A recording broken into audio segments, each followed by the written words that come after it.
Hey guys, welcome back to my channel. So today I wanted to do a review and demo of the Kat Von D Lac Concealer, also corrector. So I picked mine up at Sephora. That's where I normally get my Kat Von D products, or you can probably do like Kat Von D online, their own specific site. But this I picked up at Sephora, and I've been wanting to try out more Kat Von D products because so far I've been loving, I think that's my number one eyeliner, the Trooper, the Kat Von D ink liner in the color Trooper. There's two of them. I like the mattifying one, and I'm actually about to run out, so I'm like, oh god, I need to buy another one. But for my high end, that's definitely one of my favorites. I picked up mine in the color Light, and I wanted to try this for my under eyes as well as around my face for blemishes. This is supposed to be a very full coverage concealer, a very thick consistency. As you guys can see in the back of my hand, this has not moved from what I have put on there, so this is definitely a full coverage concealer. They also have the Lock It Tattoo foundation. It's also supposed to be full coverage, and I'm wanting to try this out for my under eye circles. It's supposed to be, you know, intense coverage. So, and I have dark circles underneath my eyes.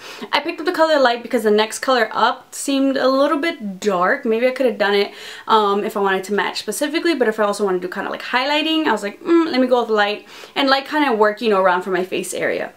This is about $25, and so you guys know I have a dry skin, so depending on your skin type might, you know, differentiate or, you know, make a difference as to how it goes on your skin. For my skin and blemishes, it did cover the blemishes when I applied them. I didn't get to film it for this review because it's actually when I was filming for my face. I was using a foundation that I was going to review later, but anyway. For my face, it did cover it, and I have had little blemishes in perfect timing to see if it would cover them. Definitely I've had some breakouts, so I've had some blemishes I needed to conceal, and it did cover. However, I think it has to do maybe with my dry skin, but it would kind of dry up. You know, this is, to me, feels like a more drying formula. So for my face acne, blemishes, if you want to put it a little nicer, I was not a fan. I put, you know, a generous amount, tiny amount, and it covered, but as the day went on, it kind of like, you know, dried up, and you can see those blemishes pop up again. For underneath my eyes, I have experimented. I've had this concealer for a couple weeks now, and I have experimented. I have another concealer that I'll actually probably do a review on later, and I've learned how to use that one. Honestly, less is more, especially with these thicker consistencies, less is more. So I've put on a generous amount, I put on the teeniest, tiniest amount, and I've stuck to maybe the smallest, getting smaller and smaller and smaller. As you guys will see in the review and demo, I put the tiniest amount of this concealer underneath my eyes. And actually in the demo, I'm using this crown pointed blender brush, and I've tried it with that as well as a beauty blender, and I have blended for a very long time. In the end though, even like right before I try to like set it with powder or anything, or just in general, I feel like it creases.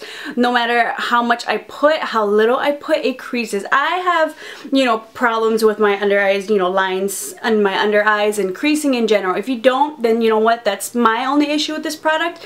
I feel like maybe it could cover a little bit better, but maybe if I got maybe a darker color. However, creasing is a big deal. Even with my other concealer that's a thick consistency like this one, it does not crease on me as quickly as this one does, or just doesn't crease with me. I know how to work with that one. This one, for me, for my under eyes and for my face, I'm honestly not a fan of it. If you are a fan of this product, let me know.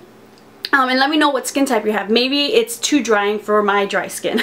That's what I'm thinking. Honestly, I'm gonna return this one because it's a Sephora one, and as much as I try to use it, I'm not a fan of it underneath my eyes. Like, I can really, it's really prominent down there how much my under eyes are creasing, and I'm not a fan of that in general. I've tried other concealers, drugstore and high-end, that do not do that to me. So no matter how much I kind of blend it, I really could not get rid of that problem. And honestly, I feel like it could be a little bit more full coverage for the under eyes.